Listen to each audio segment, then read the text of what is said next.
Madam. Tolak.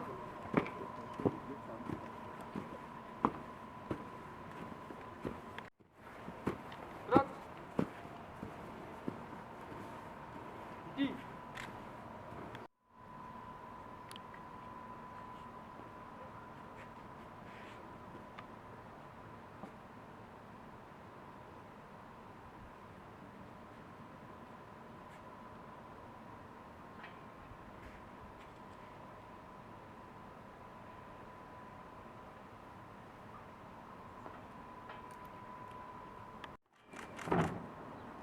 Gerak. Diam.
Director General of Overseas Promotion and Cultural Affairs of the Turkish Ministry of Foreign Affairs,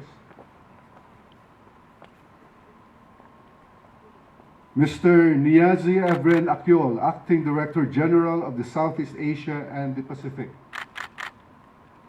Ambassadors of the Association of the Southeast Asian Nations, Ankara Committee, and their spouses, Ambassadors of Asean Dialogue Partners, distinguished guests, ladies and gentlemen, good morning. The last two lines of the Asean hymn, "We dare to dream, we care to share together for Asean. We dare to dream, we care to share, for it is the way of Asean," highlights our song of unity and one that encapsulates the Asean motto: one vision, one identity, and one community. This is especially evident today as we come together to commemorate the establishment of the Association of Southeast Asian Nations 50 years ago in Bangkok. Throughout more than 5 decades of frequent and increasing interaction, the peoples of ASEAN have been shaping a common identity that is relevant to the lives of the ordinary man and instilling a greater sense of belonging and community. And so, on behalf of my dear colleagues in the ASEAN Ankara Committee, let me welcome you to this special occasion.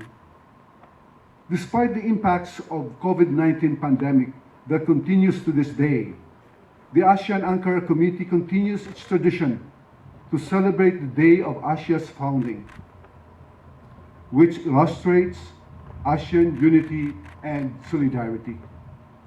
Although this time, belatedly, as we wanted all ASEAN ambassadors to be present for this event. Since the outbreak of the pandemic, ASEAN has acted swiftly to adopt measures to be taken for a timely and effective response to COVID-19 in the region. At the 36th ASEAN Virtual Summit led by Vietnam, ASEAN leaders committed themselves to continue to work together to strengthen healthcare systems, attain research and development on vaccines, and strengthen preparedness for future outbreaks. At the summit, they also announced the establishment of the COVID-19 ASEAN Response Fund and the commencement of ASEAN's effort to recover from the health, social, and economic impacts of COVID-19.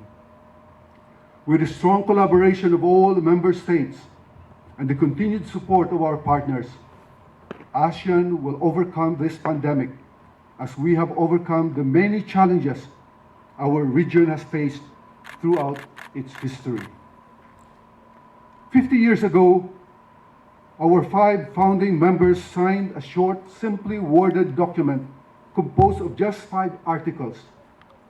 It declared the establishment of a regional grouping in Southeast Asia, whose aim was to foster economic, cultural, and social cooperation, and promote regional peace and stability through respect for justice and adherence to the rule of law. ASEAN, the world's most successful communities, it is one that has grown through the ASEAN way, a process based on consultation, consensus, and cooperation. It is now a 10-member bloc of countries which has experienced the longest period of peace in the region and enhanced confidence through mechanisms participated in by our partners. ASEAN is committed to a world in which the rule of law prevails in international relations and in which multilateral organizations have a key role to play in the management of world affairs. We uphold ASEAN's enshrined principles of mutual respect for independence, sovereignty, equality, territorial integrity, non-interference, the renunciation of the threat or the use of force, and peaceful settlement of disputes among ourselves and our international partners. With the emerging regional and global issues, these principles form the foundation for maintaining regional peace, stability, and guide us as we lend our voice to challenges we collectively face. As a combined economy, ASEAN is the 5th largest economy in the world, with a GDP of $3 trillion and over 648 million people. In our pursuit to build an economic community, ASEAN is committed to achieving a sustainable, balanced, and inclusive economic growth, and to keeping our markets open for trade that is free from unnecessary trade restrictions, as well as for investment. With a forward, outward-looking, dynamic, and inclusive mindset, ASEAN has expanded and enhanced relations with its 10 dialogue partners who are represented here today, and has forged sectoral dialogue partnerships and development partnerships, which will contribute to the realization of the ASEAN Community Vision 2025.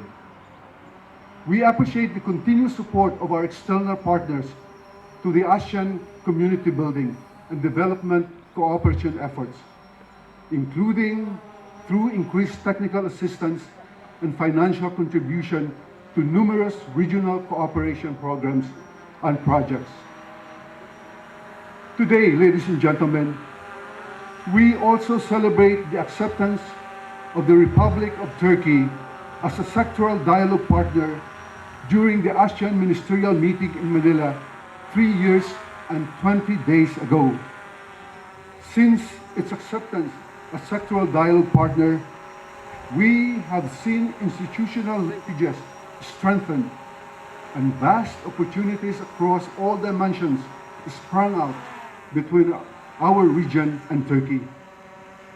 And with Turkey's pivot to Asia, articulated in its Asia Anew initiative, we are confident relations between ASEAN and Turkey will be further enhanced and broadened.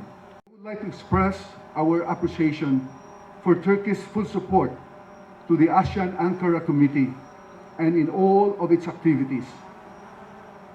Since the AAC was formed in 2009, we have been promoting ASEAN's interest and identity in Turkey and have nurtured partnerships to promote ASEAN and cooperative relations with Turkey and its people.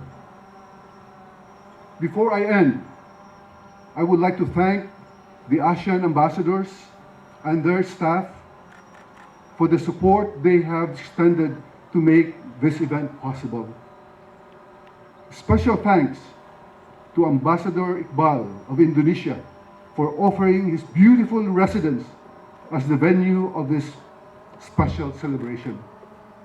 We appreciate your generosity and solidarity.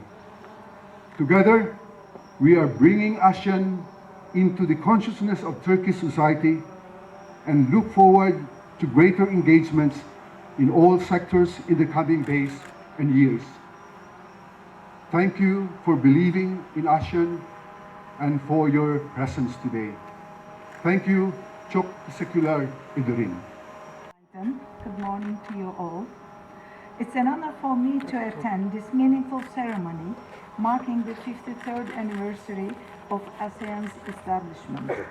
I would like to thank His Excellency Ambassador Raul Hernandez and the chair of the ASEAN Ankara Committee for his kind invitation.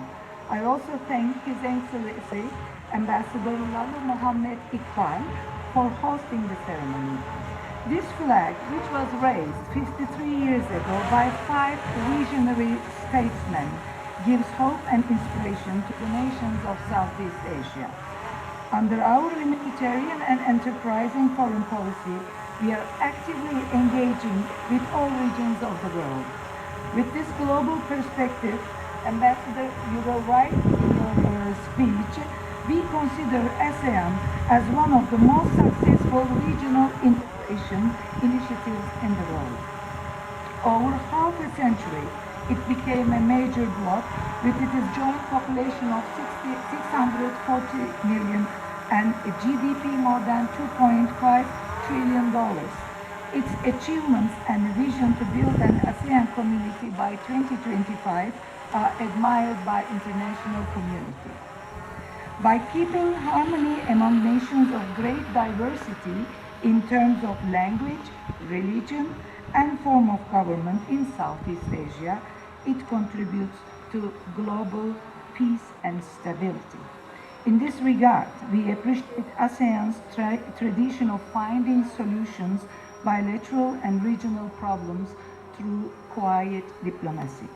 Despite their different levels of economic development and political systems, respecting consensus of all its members is another outstanding asset of ASEAN.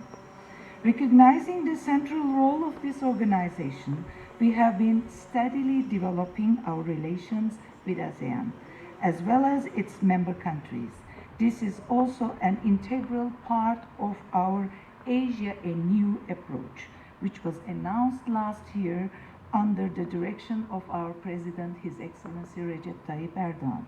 In fact, we are no strangers to Southeast Asia, as our earliest recorded contacts go back to 16th century during the period of Ottoman Empire. Building upon that basis, widening our diplomatic network has been a major step in solidifying our presence in the region. Until recent years, Turkey was represented in only half of the ASEAN countries. Today, I'm proud to announce that Turkish embassies are active in each and every ASEAN capital. Similarly, already 8 ASEAN members have representations in Ankara. In that regard, we believe we should accelerate mutual bilateral high-level visits once the pandemic conditions are put under control globally. On the economic front, while our combined trade volume with ASEAN member states was only $1.3 billion in 2020, this figure was raised to $8 billion as of 2019. We have many opportunities to increase this number even higher, utilizing our comparative advantages in sectors like automotive, electronics, clean energy, agriculture, banking, and fintech. Defense industry offers particular new avenues of cooperation, as we see in our projects with Indonesia, Malaysia, and the Philippines. In our engagement with ASEAN, we also mark the 3rd anniversary of the establishment of the sectoral dialogue partnership between Turkey and ASEAN this year. I'm happy to note we already contributed a $1 million fund for joint sectoral dialogue projects with ASEAN.